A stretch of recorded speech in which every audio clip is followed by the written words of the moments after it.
ไปพี่น้องไปกับทักทายสบายดีกันตอนค่อยคำลงแรงแล้วพี่น้องเด้อมืดหูมืดตาบอลลี่เดินทางเข้ามาเบิ่งน้องชายก่อนน้องบุญทวีน้องสายฟ้าพี่น้องหลังจากที่บอลลี่ส่งมอบเพื่อนในเพื่อนแล้วเมื่อวันก่อนฮะแล้วก็มาเบิ่งก่อนอยู่กินกันได้สองไอ้น้องเนาะได้ยินข่าวคือว่าทางพอสร้างกับเมื่อไหร่ได้เห็นคลิปคือว่าเมื่อแล้วว่าสันสายฟ้ากับเมื่อดินอยู่เซโนเนาะทางบาวบี้บาวนั่นเพิ่นบาวนิวเพิ่นเห็นเพิ่นพาไปเลาะไปยังอยู่พี่น้องบอดี้กะขึ้นมาทั้งพี่ก็เลยแวะขึ้นมาเบิ่งน้องเพิ่นก่อนซื้อกับข้าวกับน้ำมาสู่น้องเพิ่นกินก่อนเพื่อนซานแล้วเป็นได้สมอยสมีอยู่เนาะพี่น้องเนาะอยู่กินกันแบบใดเด้บาดนี้มืดอึมครึมอยู่อันนี้ยังว่าน้องเพิ่นมีไฟนะยังบ่ได้ปลดไฟอยู่พี่น้องถ้าปลดไฟเรียบร้อยเบิ่งทรงนี่มืดคือยังมืดครึมกว่านี้ต้องได้อาศัยไฟโซล่าร์เซลล์หั่นแหละก่อนก็ว่านั่นก็ได้นี่เป็นหยังมาหาเลยตาบุญทวีเพิ่นบ่เปิดก็ได้ดอกคำไปบ่เปิดก็ย่าเปิดเฉยเยี่ยมบ่อยากให้เปิดยังไงขี้ข้านปิดเล่นมาหาเลยเอาไปเข้าไปซะนะขี้งอปิดขี้งอเปิดอยู่กับไผฮะเอ้ามาน้องบ่ทันมาบ่นอนอยู่เฮือนเฒ่านั่นบ่ซะจะนอนอยู่เฮือนน้องนิวอีกบ่อยู่ผู้เดียวเจ้าอยู่นี่เปิดเพลงยังซะนี่เพิ่นกินเดือน3อ๋อกินบุญเดือน3กินข้าวแล้วบ่หามโอ้ยโอเคบ่ได้กินข้าวกินน้ำจำติสร้างกับเมื่อแล้วบ่พอดีแล้วให้ซื้อกับข้าวมาสู่กินอยู่ซื้อปิ้งไก่ซื้อห่อส้มนี่พี่น้องเดี๋ยวไปแต่งกินนอนอยู่นี่เลยผู้เดียวนี่เลยติตายน้องก็บ่มาบาดนี้สวัสดีแล้วหำเด้อเบิ่งกันเด้อโอ้เจ้าได้ไฟโซล่าร์เซลล์บ่นี่ฮะเซลล์ตัวซื้อตอนนั้นโอ้ตัวไอ้ซื้อให้ตะกี้พุ่นบ่อันไฟเพิ่นปลดแล้วบ่ยังไอ้คือว่ายังเห็นสายไฟอยู่ซั่นดอก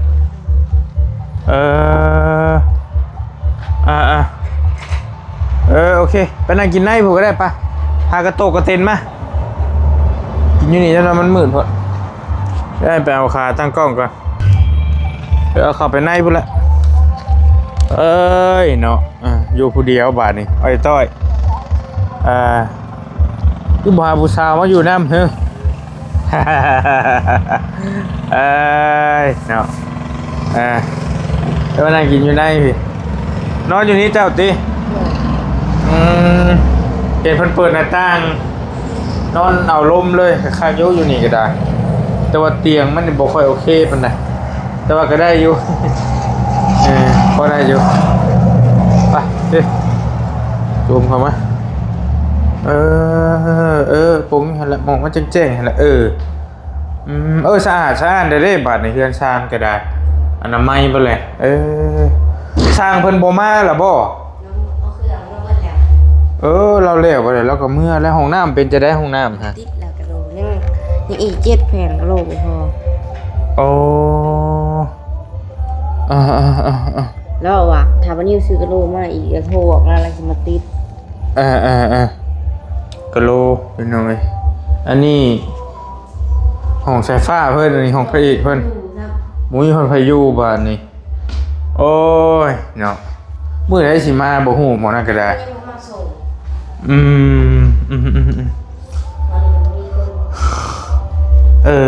เนาะสะอาดครับอยู่พี่น้องเฮือนน้องบ้านนี่ไอ้บี้มาหาพากันเสร็จมื้อเว้นนี้แจ้งครับบ่แม่นแจ้งติสว่างสวยงามอยู่พี่น้องเอ้ยไว้เท่านี้ลายเฮือนชานน่ะติดกะโลขาวสะอาดโอ้ยคักแบบนี้แหละน่าอยู่มาโอเคแบบนี้พี่น้องแจ้งสว่างสวยอยู่ผู้เดียวนี่ เป็นได้ไรการอยู่คนเดียวมันเป็นได้ไร จือว่าจะใส่ผ้าเห็ดเสร็จเลยอันนี้ไม่ดูแต่เก่าน้องคนนี้ไปพี่น้องอันนี้เลยใส่ผ้าไปบาทนี่โอมาจ้อยใส่ผ้าก็ได้สบายดีเด้อพี่น้องเด้อมากินข้าวบนหนึ่งคนข้าวใช่บ่ บอก ตายค่ะโอ้ดีไอ้ทองไอ้ชื่อข้าวมาสวยเที่ยวกับบริล่างข้างหน้าไอ้เบิ่งนี่ ต้องมืออื่นข้าวเสร็จแล้ว ฉีกดูฉีกทุงพอได้ห้องกระโตก จิตหนึ่งบอก ฉีกจะคำว่าฉีกไหม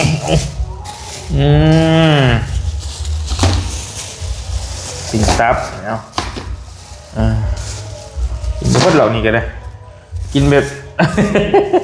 สวยแล้วกับโบมี่เอ้ยโอเคกินไปนี่แหละสบายกินเอา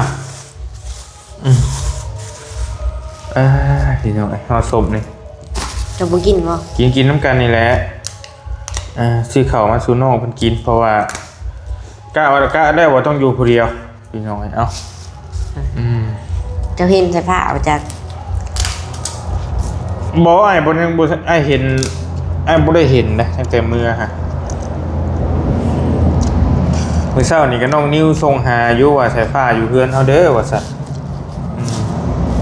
เมื่อนั้นไม่สุกแต่เมื่อวันที่19แต่กับบอลลี่ก็บ่ได้ถามละเอียดว่าเป็นสิมามื้อใดหันนะนี่ว่าบอลลี่สิมาส่งมื้อนี้ใช่ดอกนอนอยู่เฮือนบอลนิ้วอีกเบิ่งนี่เนาะ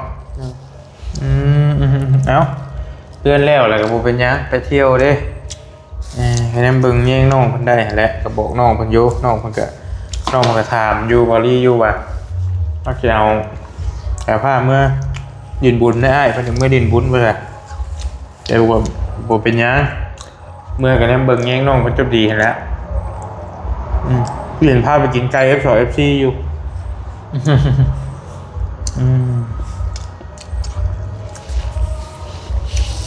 งามเพิ่งฝากอะสะอาดดี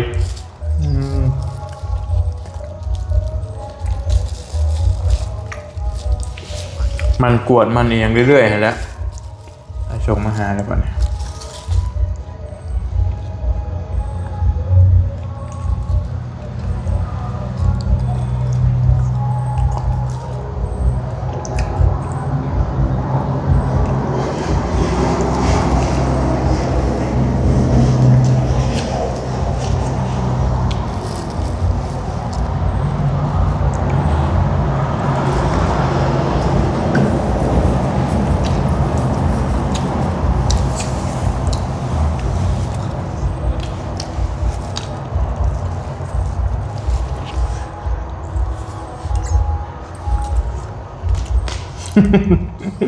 มาดิหัว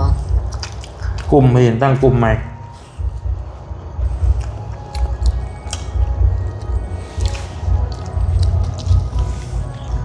โอเคมาลองมา บุรีจะไม่ได้เบิ่งบทเขาตีกันนะเด้ พัจีกัน ตัวในพีชนะเด้ตัวนั่งนะ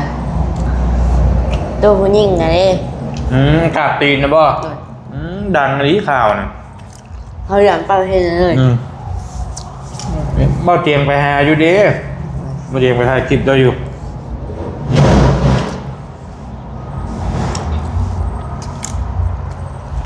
น้องอย่างวะน้องแป้งโอ้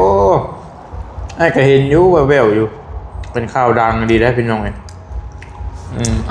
บักต่อส่งให้เบิ่งอยู่ กลุ่มวัยรุ่นเขาเจ้าตีกันบังคับให้น้องเป็นกราบตีนด้วยสิ เขาลาย เขาคนหนึ่งหลายคนเด้คมเหงเอา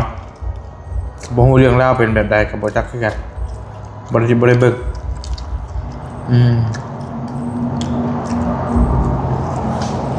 เจ้าอยู่นี่เบิดมือบ่หำเลยบ่ได้ไปใช้นอนดินโทรศัพท์อยู่นี่เลย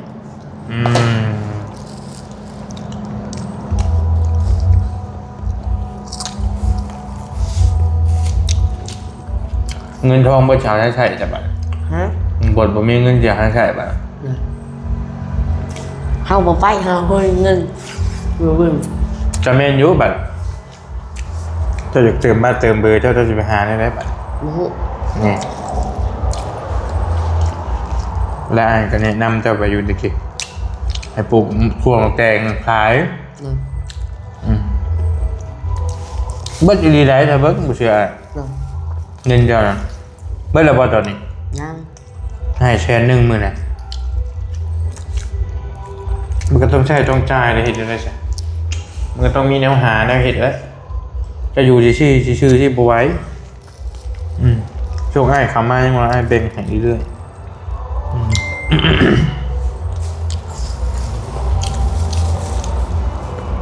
เมย์จะกับบ่มีแนวโน้มสิมาบ่ยังบ่จะเราติดต่อมาอยู่บ่ ช่วงใส่ผ้าอยู่ จักอยู่ว่าใช้ผ้าไป โห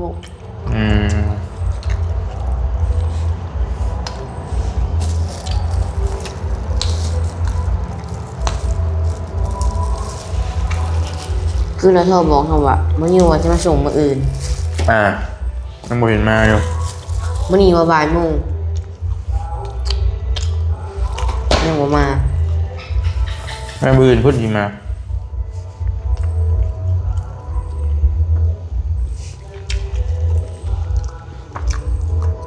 เข้าเบิดแล้วบ่ครับ เลย อยู่ว่าตั้งบ่ได้หนึ่ง ข่าวสารยังลายอยู่นะครับ ข้าวเปลือกแล้วยังจะชอบ ยังสิปลาย กลุ่มกินอยู่แล้วไปขายได้เด้อ เลย ไปขายเพราะมันมีข้าวกินได้ป่ะเนี่ยมีข้าวมันบ่มีเงินยังมีข้าวกินก็ยังอยู่ได้ได้คนเอาบ่มีเงินบ่มีข้าวเว้ยนี่คือช่วงนี้เนี่ยคนบ่มีข้าวกินมาเรียวแล้วข้าวมาให้คือข้าวมาให้ส่งบ่ทันเห็นเดือน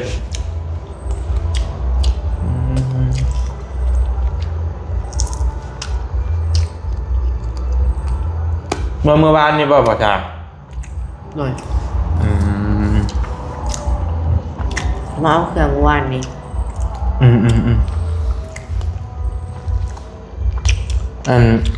เราไปเฮ็ดใช้เราอ่ะ จะเงินไผว่าเราเอา ไปมาไล่เห็นป่ะ เลย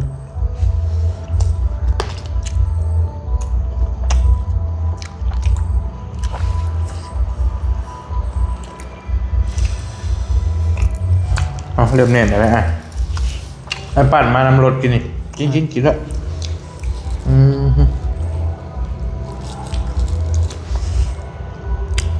ขันได้พอชื่อมาถูกกินย่ำได้ที่กิน ต้องมี ตัวมีกิน เลย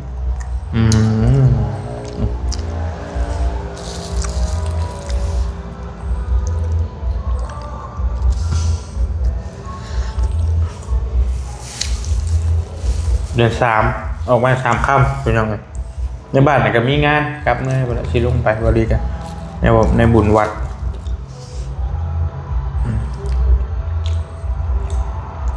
กระเจเลื่อนกระเจยังเอาไว้จะดีอยู่ว่า เลย เก็บไว้จะดีได้ไปเลย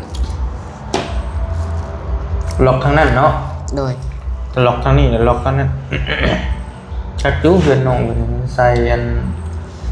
แนวยวงดึงไว้เบิดเลยแต่ว่าบ่งามหั่นแหละเล็กหลายพด มีแต่เล็กเราได้ความหมัดคงแน่นหนาแต่ว่าบ่งามพี่น้องเล็กดึงบานมันนั่นแหละแต่ว่าได้เรื่องแน่นหนาทาวอนนั่นแหละ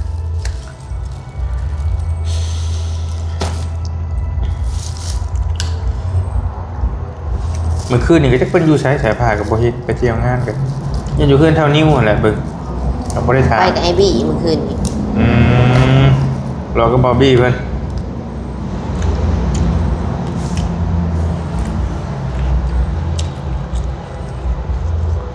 มีเสียงรถดังหึมพอดีนอน มารับห้องเขาเปิดโต๊ะมันดัง บอก เลย เกียนเปิดหน้าต่างออก เปิดเอาล่มบ่เปิดเอาอากาศบ่ เปิดมันดังมันสะท้อนเขาเปิดออก โอ้ปิดแล้วมันดังบ่ หน่อยมันสะท้อน เอ้าปิดหน้าต่างแล้วมันดัง เลย เปิดแล้วมันโล่งนี่ เลย กับอันนี้ได้ยังบนติดผ้าได้นี่ติดเพดานใน หูเรื่องเลยได้นี่เห็นไหมคันติดเพดานนะเป็นกล้องว่าวให้กล้องกว่านี้อันนี้ว่าวก็ยังกล้องเลยติดเพดานนะให้ดาวว่าวกล้องกุมกำยังนักกว่านี้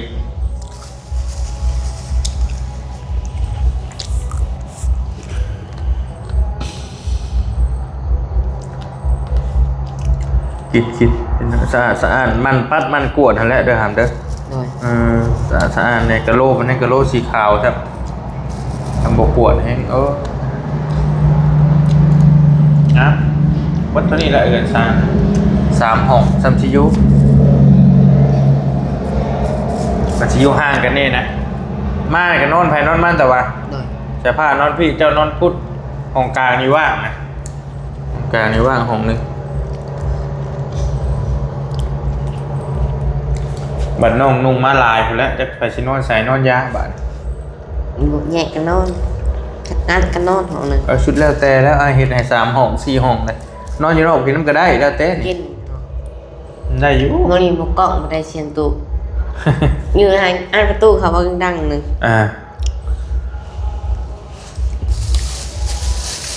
3 ห้องพอเลยอีกแล้วเก็บไปกินอีกเฉยเด้อเก็บไว้แค่นี้ได้อยู่แล้วบี้ยังละหน่อยเดียวนึง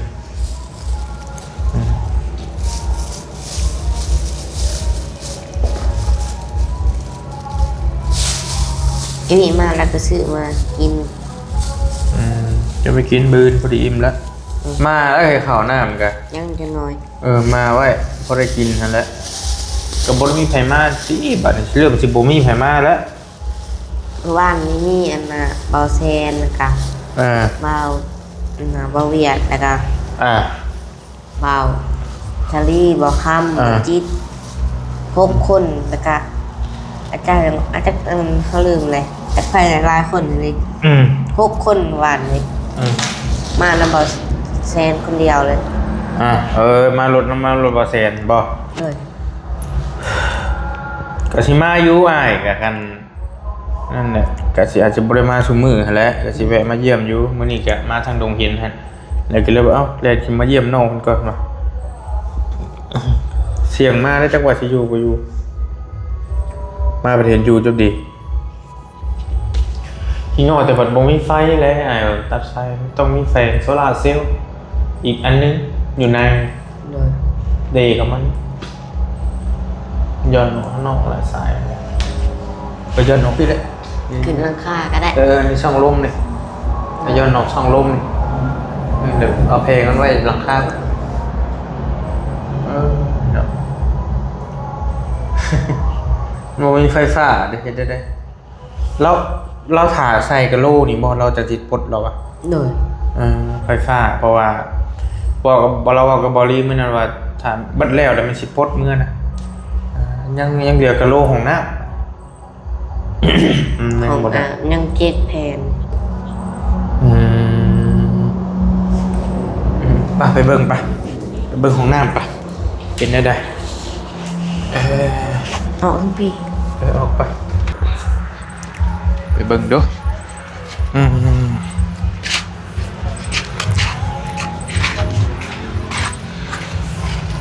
ไปมืดตื้อ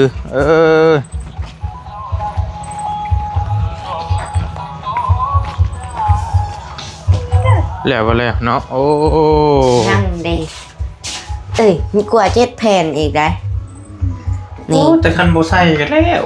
ห้องนั้นยังก็ขีดพี่ก็ได้อยู่ดอกห้องตอนนั้นก็ได้แล้วห้องตอนนี้เราก็ขีดก็คือชูกันเปื้อนได้แล้วบ่ได้จะเป็นปันใดห้องตอนนี้เราขีดพี่ห้อยเราขีดดูพี่จะนี่ก็ได้แล้วนี่จ้ะ2 แผ่นวะเดวลีขางนึงเราขีดนะเจ้าอาบอยู่ใช่บ่น้ำอาบพี่แต่มันไม่ขี้ดินเนี่ยไอ้วะนี่มันขี้ฝุ่นปิวมาแล้วปัดตำแหน่เด้อรักษาความสะอาดนี่เห็นบ่เป็นหน่อยแต่ว่าซ้ำนี่ก็สะอาดแล้วได้แต่ว่าคันมีก็จังใส่ก็ได้โมมีก็แล้วแต่ประจำเป็นก็ได้ว่าใส่ต้นนี้ก็ได้ตัวนี้ก็พอแห้งแล้วเพราะฉะนั้นมันรักษาความสะอาดเอาตัวนี้ห้องอาบห้องอาบนี่ถึกแล้วห้องอาบเพราะว่ามันต้องเปื้อนเวลาอาบน้ำมันสาดไปเด้ตามฝาแต่อันนี้ก็ไปโซลาร์เซลล์ ไผซื้อมาให้ตัวนี้ ตัวนี้อันซื้อเอง ตะกี้เพิ่นบ่ โดย อืมแต่เพื่อนบ่เตียงของนางบ่เตียงก็ยังบ่ได้แล้วก็มีเด้ก็เข้าไปก็จะปล่อยๆเลยได้แล้วนี่ก็ได้ตอนเท่านั้นมันก็ติดเบิดแล้วเด้ยาแนวบ่พอให้เบิ่งนี่บ่ โดย หั่นดิเราบ่ได้ติดยาแนวตัวนั้น ห้องนี้ยังบริติดมาเลย ได้ติดหน่อยหนึงหั่นน่ะ เลย อืม ติดในเดียวหนึง ซื้อมาเฮาติดเองก็ได้ยาแนวเจ้าติดก็ได้บ่ยากดอกยาแนวนะขอให้น้ำเหนียวๆแล้วก็ลูบมือลูบใส่ร่องมันหั่นแหละเป็นไง โดย อ้ายได้แล้วบัดนี้ มึงมีหยังนี่มีไผมาปลูกผักปลูกหยังไว้อยู่นี่ พอส จ้ะ ร้างปลูก โอ้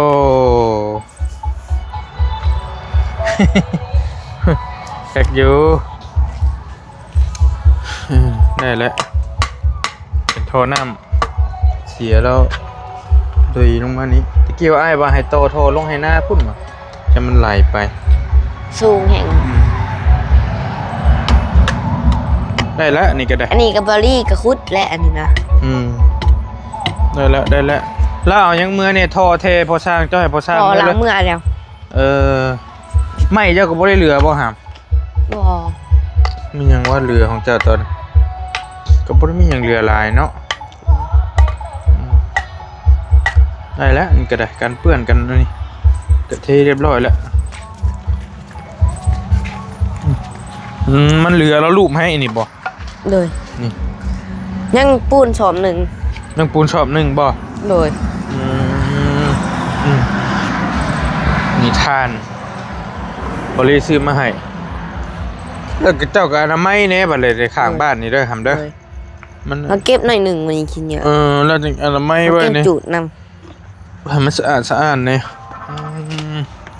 ก็โอเคแล้วพออยู่แล้วทำนี่เบิดเท่านี้แหละเฮือนซานเป็นเฮ็ดให้เบิดทุกอย่างอะไรอีรอทรายก็ยังเหลือหลายเติบ ำเลย โอ้เฮนี่ก็ตีไปเบิดซะปูนสอบหนึ่งเนาะ โดย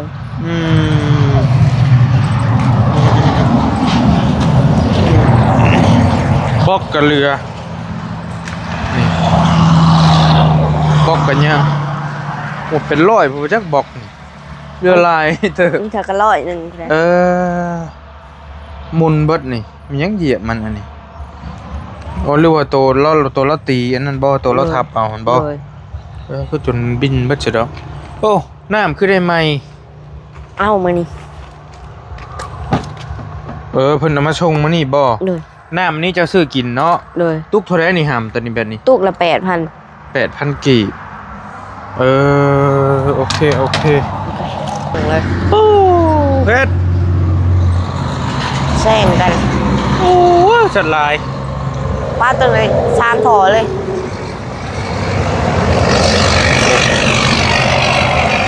รถบรรทุกเป็นขบวนเป็นทรายอยู่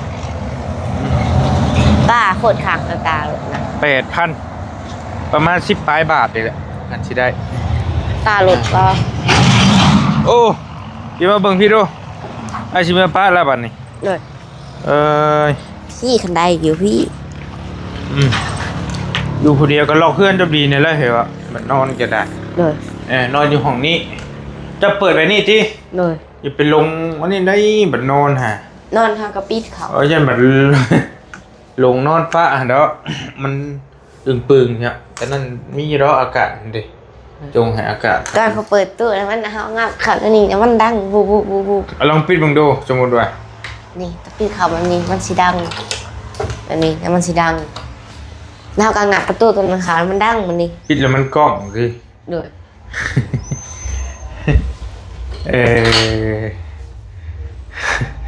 แล้ววันนี้ก็พอนอนอยู่คักอยู่เหมาะแล้วห้องนี้เหมาะสุดแล้วแปะอยู่นอกไปเลยงามสุดเลยห้อง อันมีแล้วยังอยู่บ่ล่ะมี ยังประมาณ10ห่อนี่แหละ ยังประมาณ10ห่อข้าวต้มขนมเด้ มืดแล้ว ต้มขนมเบิดจ้อย โอ้ย ทานยัง เด็ก อยู่ กล่องเลย ฮะ กล่องเลยนี่ มันกล้องนะนี่เนาะ ป้าไปเอาขนมน้ำรถให้ ไป ต้มขนมจะเอานั่นให้เลยสิเมื่อป้าแล้วไอ้ก็ได้เมื่อบ้านก่อนโอ้ดังคักเลยนี่ มันกล้องแท้ ห้าวนอนบ่รับ อันนี้เฮือนเก่าเพิ่นมียังอยู่เฮือนเก่าเจ้านี่ มีเครื่องได้เครื่องเขาสิเอาลงมาแล้วลงมาใส่ของตัวนี้เขาเอากับเขาเลยยันหนูกัด แม่นและแนวสำคัญกับมาไว้แล้วนี่ม ตัวยังมันนี่ ฮะ ตัวยังเอ้ย เนี่ยกระสอบไอ้ คือตัวแหวะเลย โตเบ้สั่งว่าเอานี่เอาไว้กินมั้งนะใช่2 ถุงเอา เลย เอาไว้กินเถอะยำเหงกินขนมแก้เหงา เลย เอาอันนี้มีตัวนี้ เลยขอบใจเด้อ เอาไว้ต้มกินเอาโอเคไอ้มือพระเด้อ เลย ยังไงกันล็อกเพื่อนล็อกชาติจบดีได้อเฮ้ย เลย อะไรก็ได้เดี๋ยวฝ้าบูยูพี่น้องเลยมาโอเคเดี๋ยวถ้าล็อกอันนี้เด้ออาจจะถอยรถออกไปเด้อไปพี่น้องบอลลี่ขอโตวเดินทางก่อนบัดนี้มาเยี่ยมเท่าบุญทวีอยู่คนเดียวดายเพิ่นต้องเองอยู่คนเดียวเนาะเบิ่งเฮือนนี่กับเบิ่งทั้งหน้าสิก็งามได้พี่น้องตึงอยู่ขนาดเบิ่งกลางคืนนี่ก็ได้อันใดก็แล้วแต่เนาะทางบอลลี่เองก็ขอบขอบใจขอบบุญขอบคุณเป็นอย่างสูงในหลายทางพ่อแม่พี่น้องผู้ใหญ่ใจดีบัจจุกุทุกคนที่ติดตามให้กำลังใจเนาะแล้วก็ซอยน้องเพิ่นจนเพื่อนแล้วทั่วบ่ดีเนาะขอบขอบใจเป็นอย่างสูงไปก่อนอยู่ดีมีแห้งโชคมาร่ำรวยเจอกันใหม่คลิปหน้าคลิปนี้ไปแล้วพี่น้องบ๊ายบายโดย